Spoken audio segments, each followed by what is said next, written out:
Okay. 1, 2, 3. Hi, everybody. How is everybody doing? No. We are here again. Raj unfortunately could not join us. I have to travel tomorrow, so we did one day earlier, but that's perfectly all right. We are still Mhm. um, here. So today we are going to talk about our daily win. And our daily win can be in many, many different ways. So who wants to go first? Do you want to go first? Bobby? Well, I'll give it a try. Thank you. Um, yes, there was a good friend that just sent me something recently, just talking about the importance of things that we should make sure happen every day, and they called them the three keys to winning daily, and they had to do with things that we have to be sure that we accomplish in the physical realm with our body, and things that we do with our intellect, with our mind, and then things that feed our spirit. And um, as I was looking through that, I realized, oh my goodness, I did all three of those things today. So, yeah, I have been a winner before I even pulled into my driveway this afternoon, and they had to do and uh, things that you can do physically would be, and I don't want to take anything from Jimmy because Jimmy is the master of all of this, but it has to do with things that just like taking a walk and getting some exercise in, or maybe taking a swim, and then the things that had to do with mental development were things like just writing a letter to somebody, reading a book, um, um, things that you put into your mind to help yourself become a little smarter. And then the spiritual aspects, though, were things like just meditating and studying and growing and things that have to do with that. And I, like a lot of people, have been talking to my closest friends this last week about how they're doing and what they're thinking. And I realized that um, those three things are really important to your physical, mental, and spiritual health, and how important it is to make sure that you do something like that every day. And so I did. I spend a lot of time meditating and serving some people. I especially like um, being kind and attentive to new people that I meet because that feeds me spiritually, and I know it feeds them too because everybody likes a little personal attention. Um, and so I try to make that a part of every day is just really engaging with people and giving them some genuine, authentic, personal attention and listening to what they have to say and letting them know that they've got a friend in me. Um, It's a very so good. back to you. It's very good. Yeah. Helping other people, it certainly is a win for you too, because it's important. Jimmy, Yes, ma'am. can So, welcome everybody. Our channel is continuing to grow. I think it's the result of probably several things. I think we have solid content that we're creating and providing to our community, and our page is being brilliantly managed by our Yes, administrator, Ella. So, Ella, absolutely. thank you. thank you for managing our page in such a way that it continues to grow. Because I know this is not easy. Takes a lot of time. So Yeah. Mhm. thank you. On behalf of my fellow panelists and all of our listeners and viewers, thank you. Welcome. So, It's so today we're talking about my our, pleasure. Yeah, go ahead. that's why you do a good job is because you're having fun with it.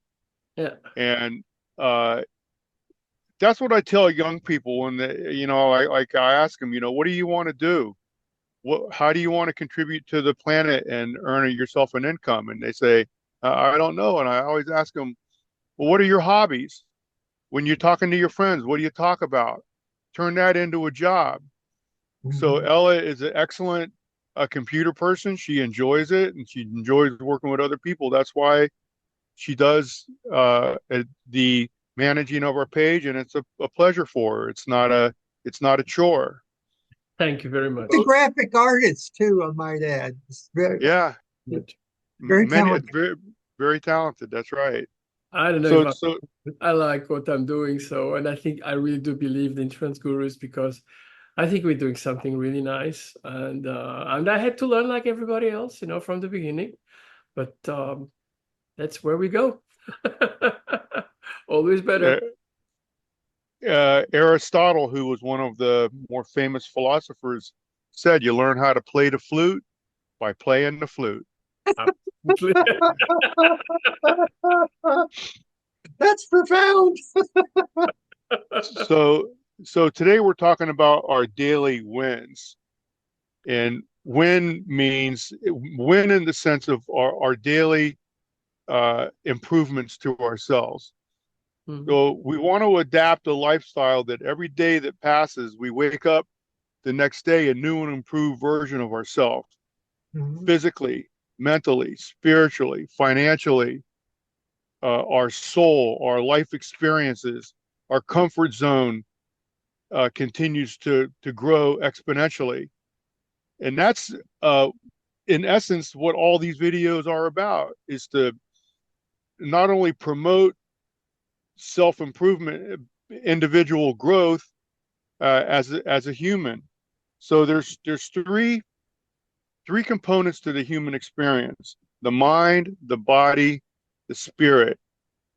And I have my own interpretation of all this. The mind is our cognitive thinking, and the conscious and the subconscious.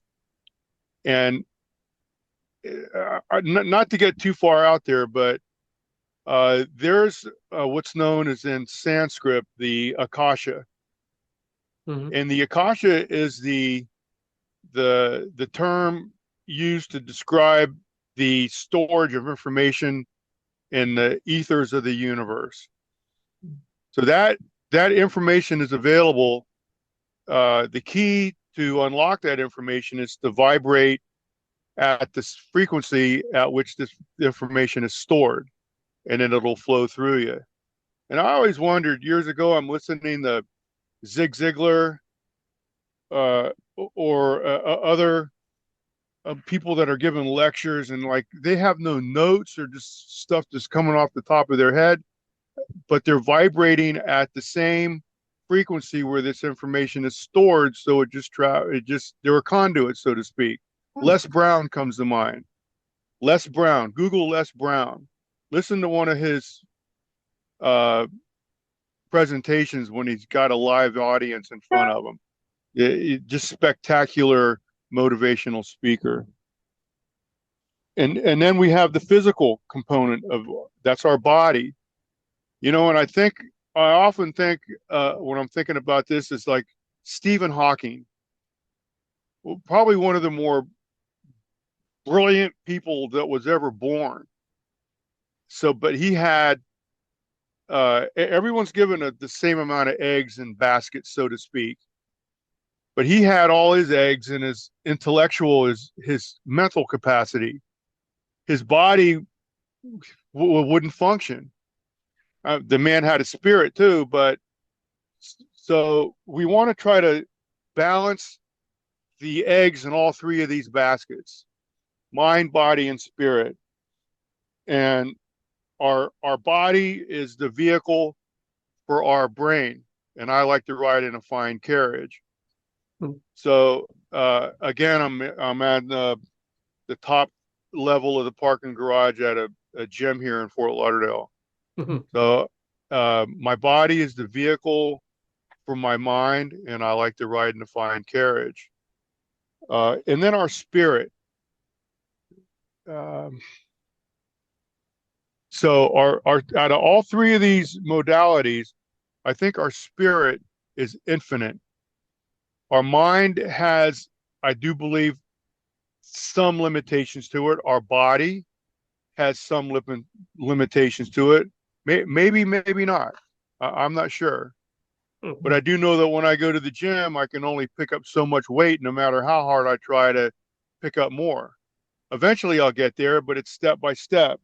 But I think out of the three modalities that make up the human experience, our our spirit is infinite. And so, if we live our life uh, from in a spiritual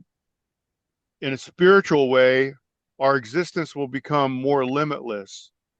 And um, Dr. Bobby mentioned something too. I think the universal law is there's only one way that we can help ourselves, and that's by helping someone else.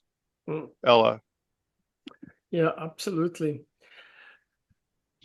Helping someone else is certainly a very, very important thing. I mean, we are many people. We live in a civilization, and okay, mostly in for us as transgender people, we have a family, our transgender family. But okay, coming back to our really topic of today is the daily win. I am a really big believer in daily wins. Um, Physical wins, well, could do more, but I really do like to have my daily walk to the beach. Oh, It yeah. gives, first of all, I don't live too far away from the beach, so to walk to the beach is really nice. You see what's going on, what's the atmosphere. And then there's a beautiful thing about walking to the beach, and that is that you are actually in the beach. You see the intense blue outdoor with this limitless, and it's so beautiful. Mhm. And that is my more or less my physical little win. I have to do more because lately I've not been so um, you know, regular. My mental win is probably, I mean, I do quite a lot of work. I like to work. And I Mhm. don't see work as something difficult. I see work as something I really enjoy, actually, to tell you the truth. Otherwise, I wouldn't be doing it because I probably don't have to. But I really enjoy my work because I talk to people. I solve problems to my fellow human beings. And it is a very international, you know, I live in an international world. I start my morning talking to India because there is a 10 and a half hour difference. So when it's morning at me, meaning 5, 6 o'clock in the morning, it is in the afternoon to them. Yeah. So, and then I've got my customers, my friends, my technical supporters, which are all between Europe and the American continent. And my trouble, it means my daily work is problem solving for them sometimes. And it's, for example,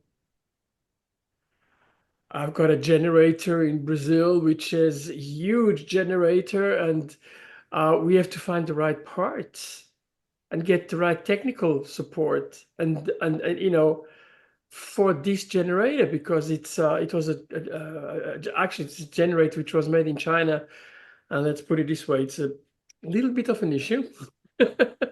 So it has to be fixed. So we are putting together everything to fix this issue for this customer of ours. Mhm. And for me, this is a pleasure because it's, you're doing something for someone else and you are helping other people.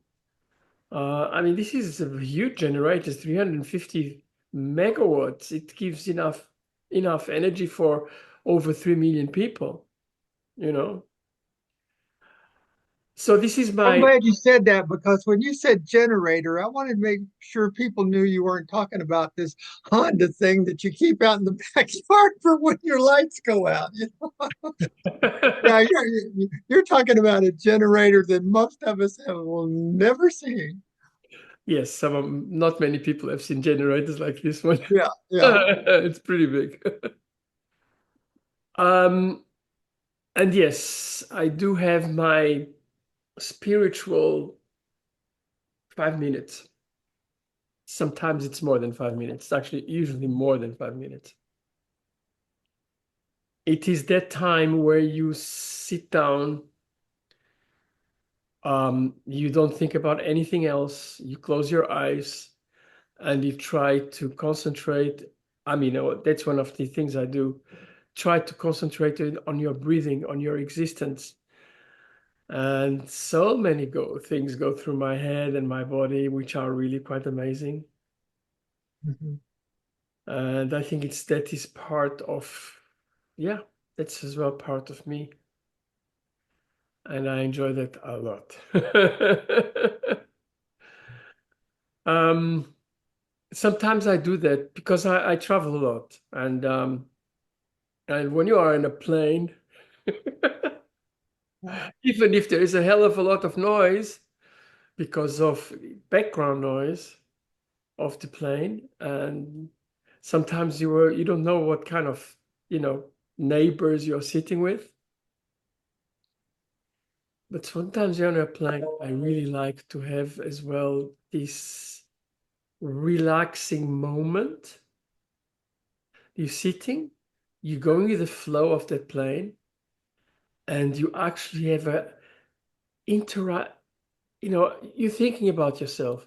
You are concentrating on yourself, Mhm.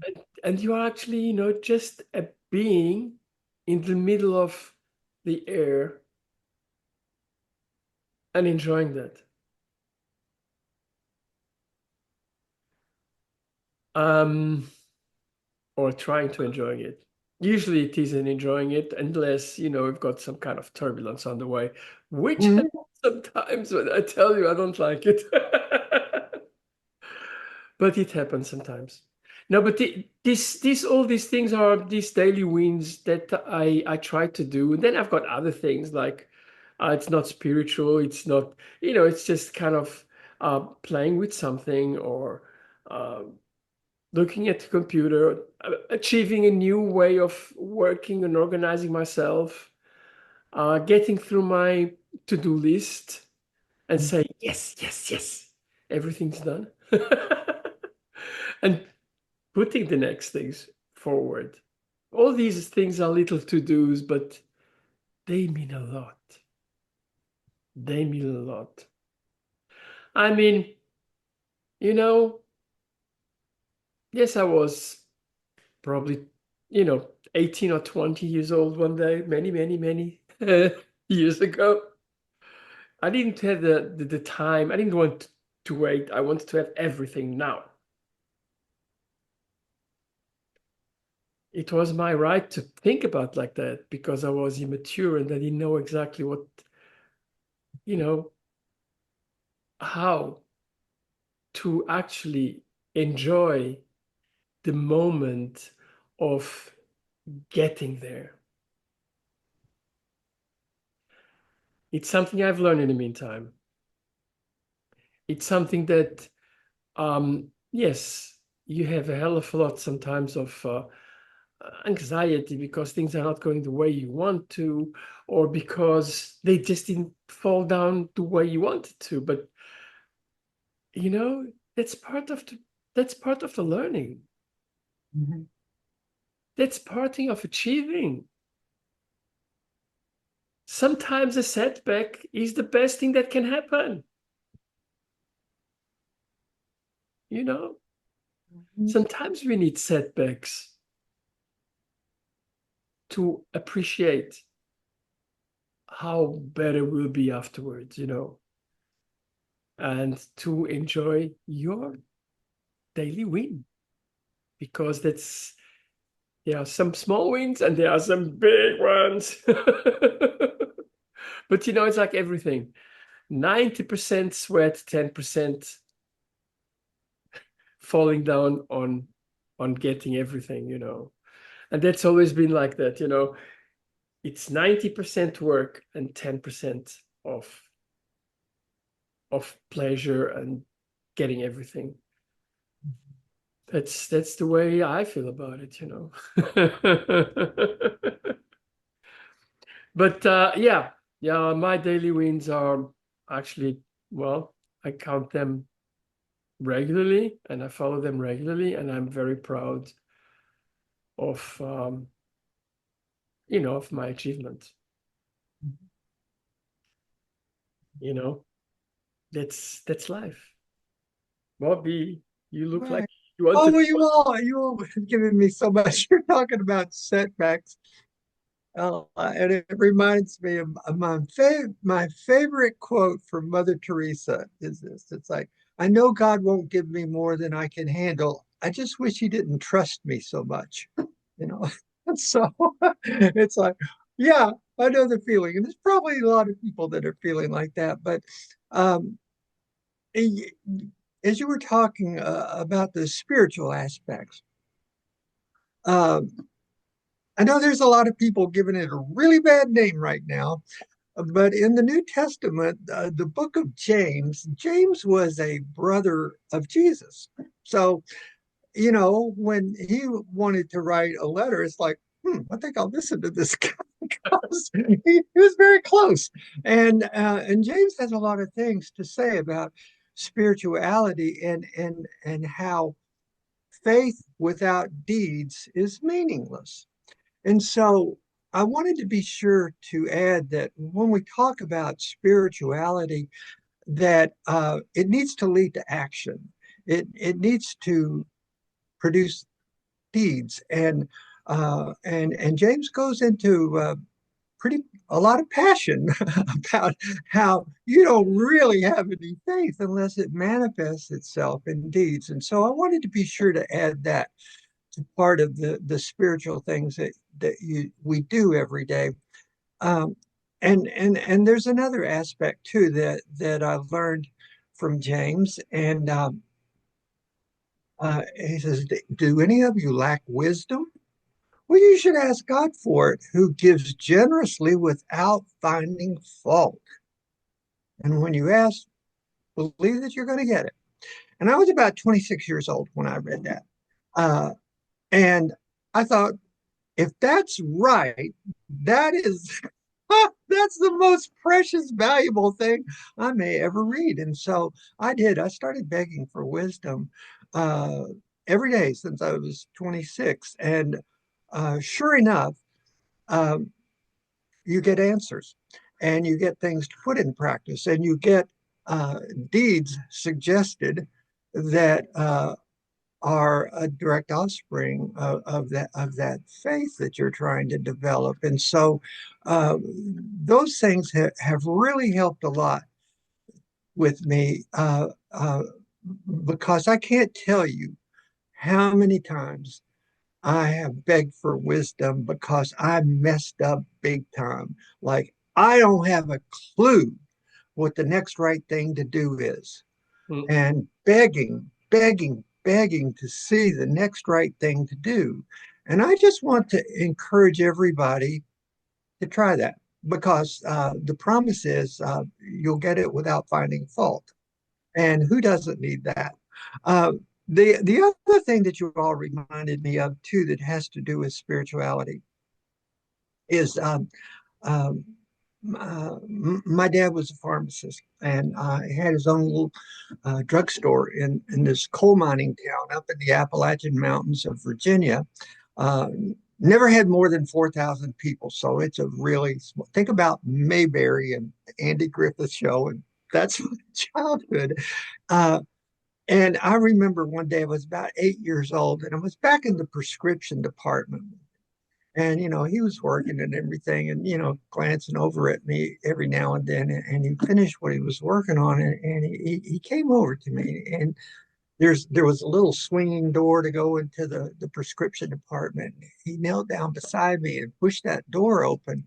He says, "You want to know what the secret to my success is?" And even at 8 years old, I knew this is really important. Oh my gosh, that's right beside me. Look at, you want to know what the secret of my success is? Well, sure, of course. Uh, and it was like, see that front door up there? Everybody who walks through that front door just wants one thing from us. It's like, everybody that walks through that front door just wants one thing from us, a little personal attention. Hmm. And I kept waiting for him to say more. There wasn't any more. That was it.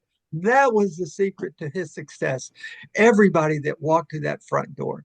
And and when you live in a little coal mining town, everybody walks through that front door. The bankers and the people that own the businesses there on Main Street, the farmers and the coal miners. Uh, uh, we used to call them hobos and winos because the railroad tracks were about, 50, 60 yards across. And there would be a lot of homeless people that would come in from the railroad tracks. And, all my teachers, their spouses, their children. It was like everybody came through that front door, no matter what their color was and their socioeconomic status. Uh, I just got a kick. I just really love that, giving everybody a little personal attention. And and that's really, I attribute that to making me the person I am today. Because when you're an educator, the same sort of thing happens. Hmm. Everybody that comes through that classroom door would love a little personal attention, and things like that. And so I bring all of that up because the spirituality part, to me, requires relationships, and Hmm. whatever you believe, acting within those relationships to share and build one another up.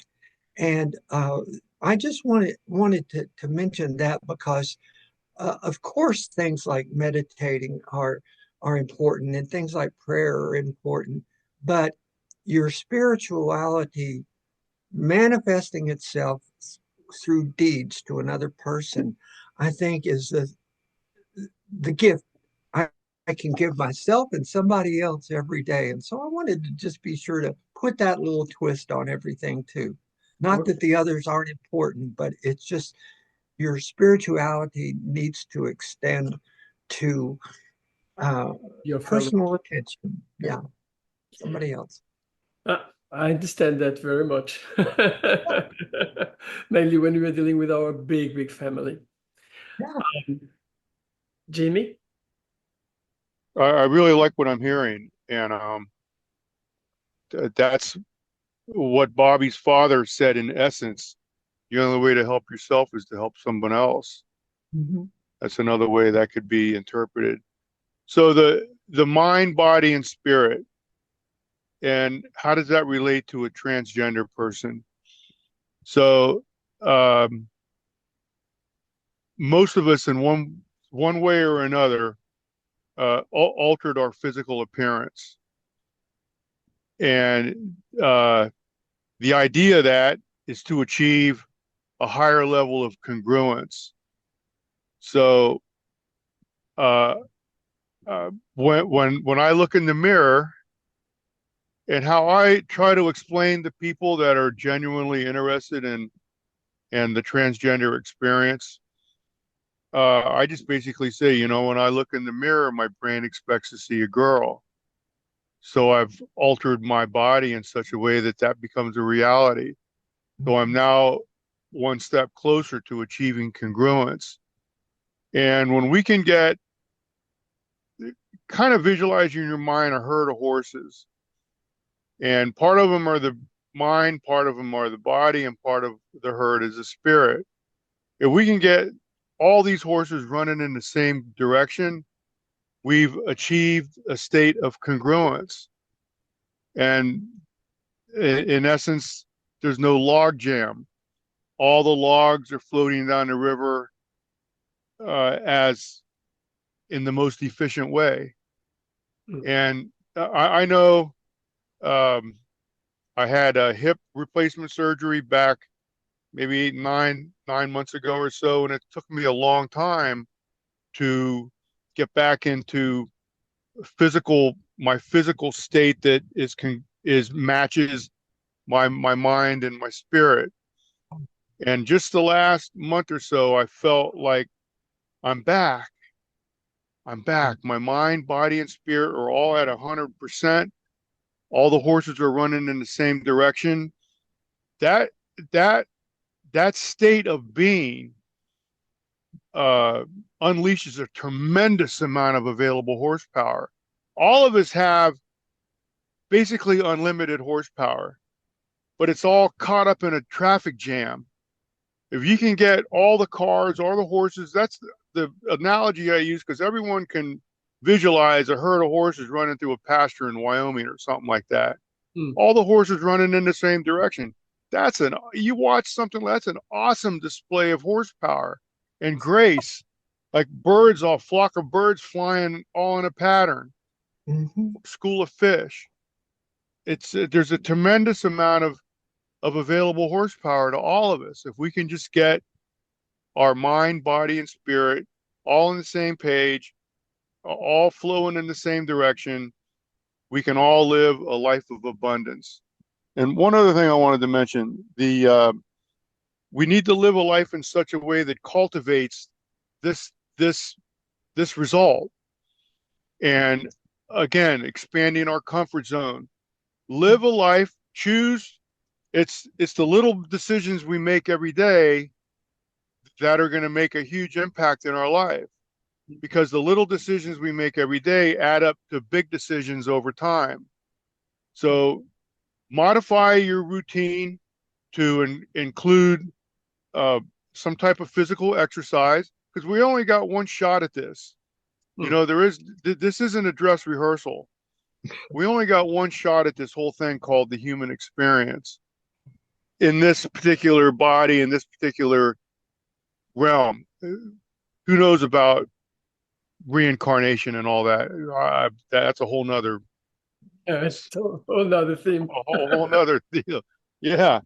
So modify your life in such a way, in basic terms, live your life in such a way that every morning you wake up, we're a new and improved version of ourselves. And in that, with that, I give it back to Ella. Well, you saw, you talked about reincarnation. I have to say, I'm a believer in reincarnation. And I go very often to India, and the Hindu people are big, big believers in reincarnation too. Mm-hmm. And it is a very interesting way. I mean, is it real or not real? I believe so, but it is a belief. Mm-hmm. I don't have a proof or anything. Well, sometimes I do have some kind of little things. But in this theory of reincarnation, our spirit has got a certain age, which is independent of our present incarnation. That means that we probably have come here many, many, many times. And this is something very interesting because how much do we really are in contact with our spirit? Mm-hmm. How much can we live by our spirit telling us what to do? And that is part of the daily win because it's part of listening to yourself Mm-hmm. and listening to your core, which I think is the spirit. Mm-hmm. And probably about the experience that this spirit already had for many, many, many times. Mm-hmm. Yeah, our spirit is inevitable, Yeah, and I hear you, and so whatever we believe, that's our reality. yeah. And I know in my soul, my the very center of my existence, I firmly believe that my spirit is a transgender Amazon warrior goddess, No. and that's what I believe. So therefore, that is who I am. That is a very And interesting- I've been given the horsepower necessary to achieve that in a physical sense. but that's a very Despite interesting question because despite the medical issues that I've had with my hip and so on, I'm able to, I've given the available horsepower available to achieve that reality. Mhm. So the power of belief, that's a whole nother, we can talk about reincarnation and the power of belief, because whatever we believe, that is the reality that we're gonna cultivate. Mhm. yeah. Yeah. But the There's a idea And I great, got I spirit has a and I got gender, like it's I got like 2 minutes and I gotta go get my dog. oh yeah. So now we are finished for today. Anyway, no, the idea that the spirit has a gender, I think it's a wonderful idea. Anyway, I go to India a lot, and I mean, It's your first call every morning. they pick my first call every morning. So they've got a completely different way of looking at spirit and reincarnation, which is very interesting. And it's certainly not a new idea because they've been doing that for thousands of years. Anyway, with those words, thank you very much for watching Trans Gurus. I'm not sure how it's going to work in the next weeks, but because I'll be away for a while. But we'll come back. Don't forget, we'll come back. Okay. Bye, everybody. Bye. Bye-bye. namaste, namaste. Enjoy, and please